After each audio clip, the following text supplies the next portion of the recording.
Buenas tardes, mi nombre es Alexia y les voy a hablar un poco acerca de lo que es la ley de Gauss.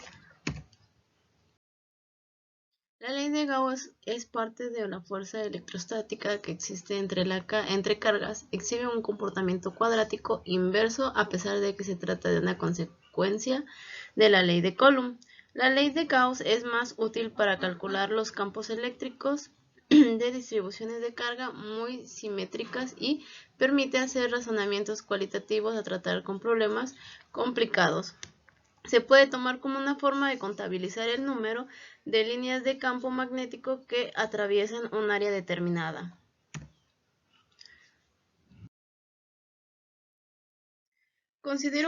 Vamos a otra parte, flujo eléctrico. Considero un campo eléctrico que es uniforme tanto en magnitud como en dirección, similar al que se muestra en la figura que tenemos en la parte de al lado, parte inferior derecha.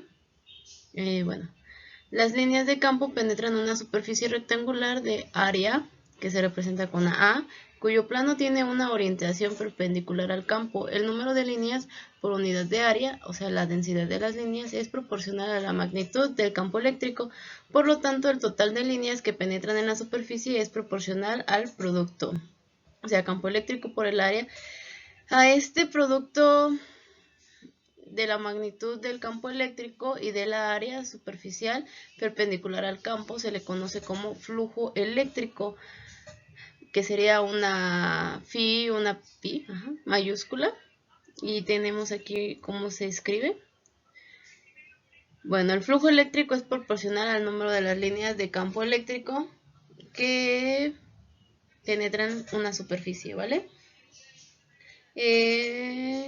Permítanme un momento, vamos con la siguiente diapositiva. Bueno,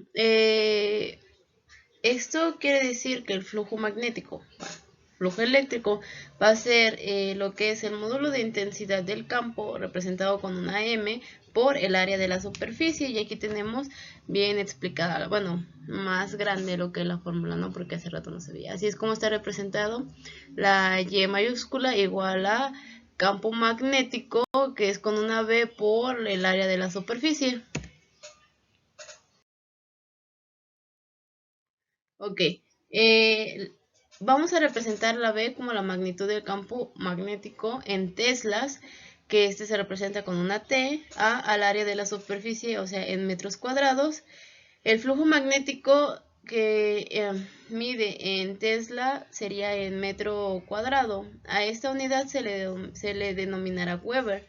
Cuando existe un ángulo que forma un vector entre el campo magnético y la superficie que no sea perpendicular ni paralelo, la fórmula que utilizaremos será la siguiente, ¿vale? Que sería la Y mayúscula igual a B por A, que sería la magnitud del campo por el área, por lo que es el seno del ángulo.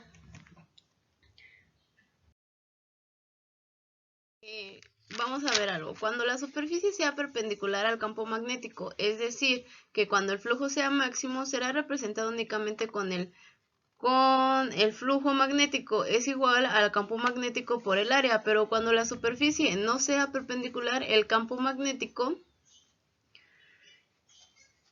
y la superficie, cuando esto suceda, la fórmula será igual a que el flujo magnético es igual al campo magnético, pero por el área de la superficie multiplicado por el seno del ángulo de este mismo ángulo que genera el vector.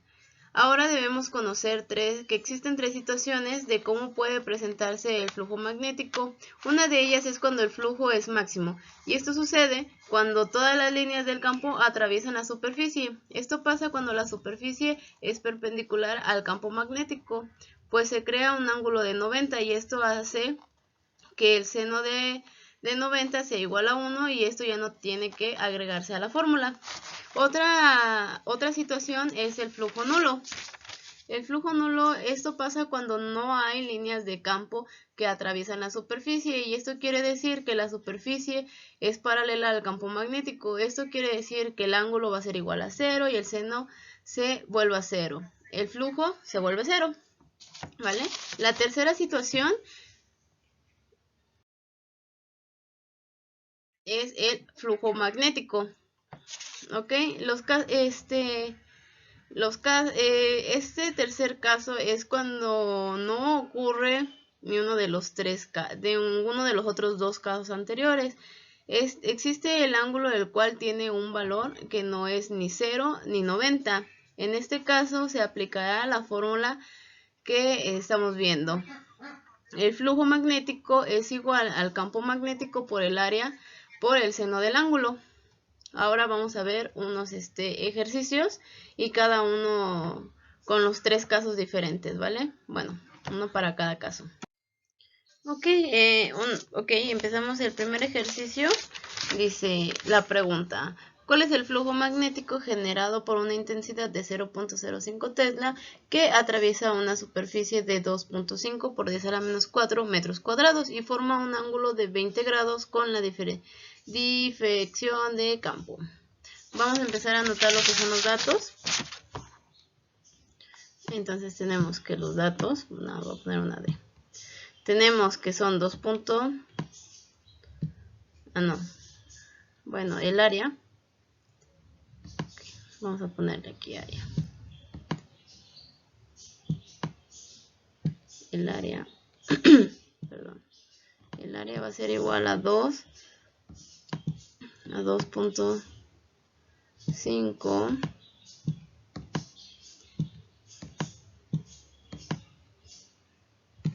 por 10 a la menos 4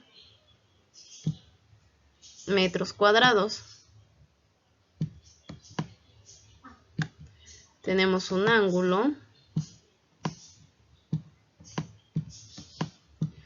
que son 20 grados.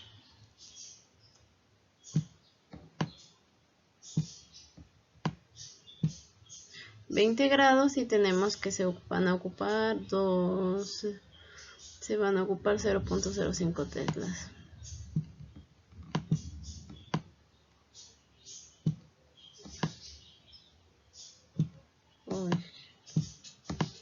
Ok. Para esto la fórmula que vamos a usar sería esta.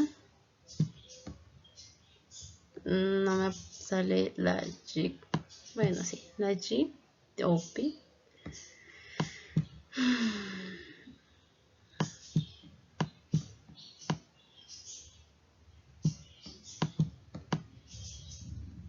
B por el área por el seno del ángulo.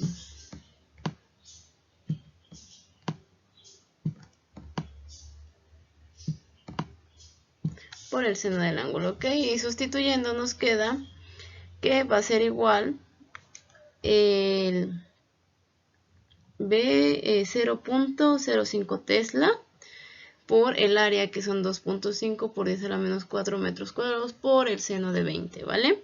Como resultado, una vez ingresando los datos a la calculadora, nos queda que son 4.27 por 10 a la menos 6 Weber, ¿vale? Eso se va a representar como Weber. Vemos que no se cumple que el flujo sea máximo o sea nulo, ya que tenemos una magnitud que no es ni igual a 90 ni igual a 0. Tenemos un ángulo de 20 grados. Ahora tenemos que asegurarnos que todos, eso de asegurarnos es al principio, ¿verdad? Que esté metros cuadrados y que no tengamos que hacer conversiones. Pero aquí vemos que no es así, ¿verdad? Bueno, aquí lo tenemos bien. Otro ejemplo que vamos a dar. Permítanme.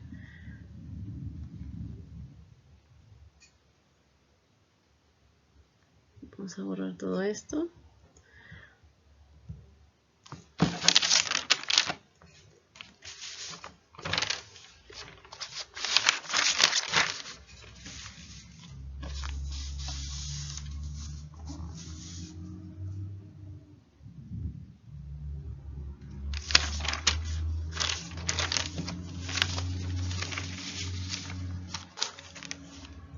Ok, tenemos que nuestra área va a ser igual a 0.015 metros cuadrados y nuestra B es de 0.25 teslas.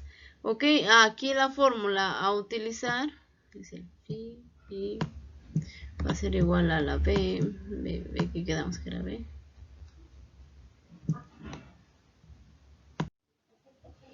Ok, B, magnitud de campo por nuestra área, ¿vale? Ok, vamos a ahora sustituir datos. Va a ser igual a nuestra magnitud de campo 0.25 teslas por nuestra área que es de 0.25 teslas en el campo y nuestra área es de 0.15 metros cuadrados. Ingresando estos datos a la calculadora obtenemos un resultado de 3.75 por 10 a la menos 3 Weber, ¿vale? En caso de cuando sea nulo, solo debemos saber que cuando la superficie sea paralela al campo de flujo será igual a 0, ¿ok? Entonces, estos serían mis 3 ejemplos respecto a estos 3 casos. Muchas gracias.